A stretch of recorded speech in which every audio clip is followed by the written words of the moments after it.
Hi friends, Elizabeth Turnage here with your Monday meditation, and today's topic is planning for the new year. And I wrote the title, Should We Plan for 2021? Because if you're anything like me, then maybe you made some plans for 2020 and saw them all just get scratched out of your calendar. I certainly did. So many plans were disrupted, interrupted, changed, canceled. We had 4 graduations we were supposed to attend for our children, and they happened virtually. So that was very disappointing.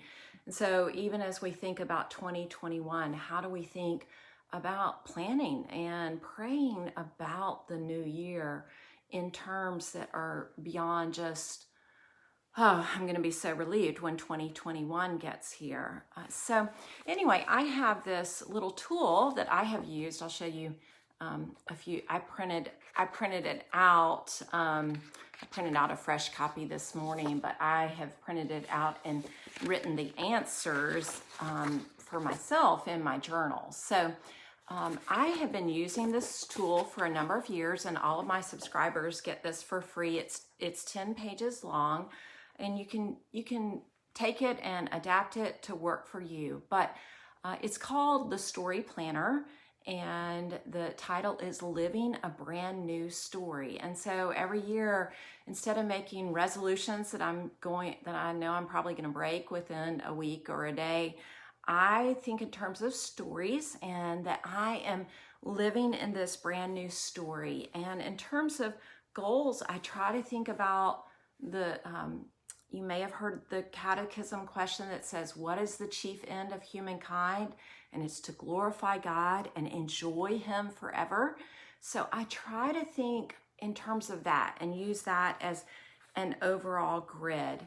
And then I know that, because I know the biblical story that we have creation. God designed us in His image and gave us a mission, and we have fall. This is all in the planner, by the way.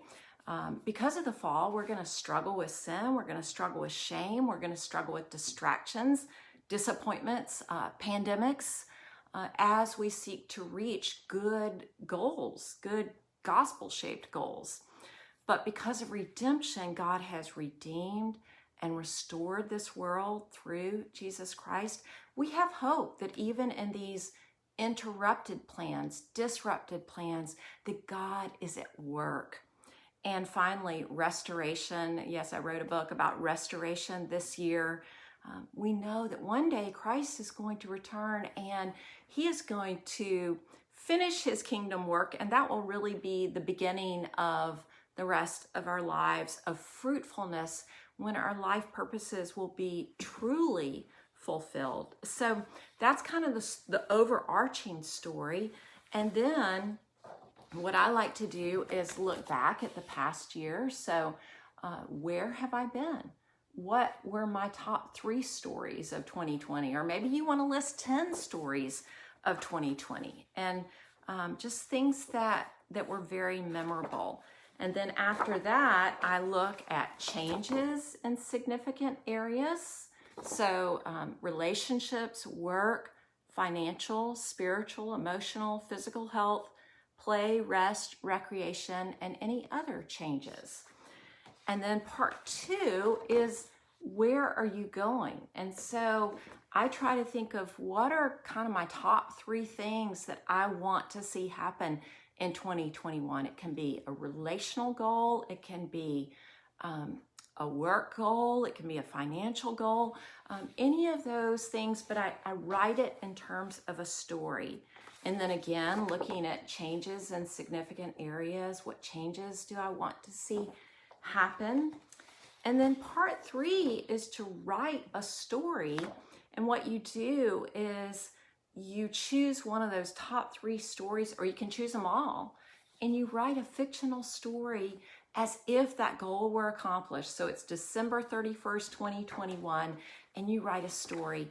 And then you look back and see, what did it take to accomplish that goal? So those are just some of the things in the story planner. There is also, there's room to write your story. And then part 4 is making an action plan, because the story helps, but you also need something of an action plan to get to where you want to go. So now that's me. I'm a coach. I'm a gospel coach. That is, I believe that God is constantly working in us to change, to change us and to grow us and to make us more like Jesus. But he's also working in us to grow his kingdom. And we each have been given by him unique goals and gifts and talents and passions. And so how do we use those for his glory? That's what I'm thinking about. If you want this story planner, I'll put the link in the comments to sign up. If you're already a subscriber, then you should have already gotten this in your inbox. And you may want to do it over the next few days. You may want to set aside a day. I hope that you do it. And please send me your response.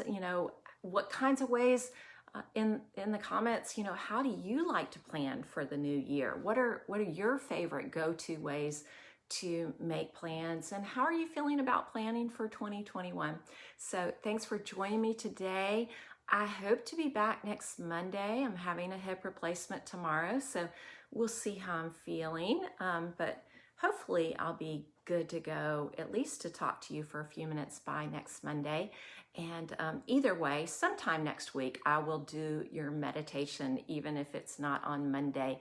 Thanks for joining me, and please share this, and I will see you next time.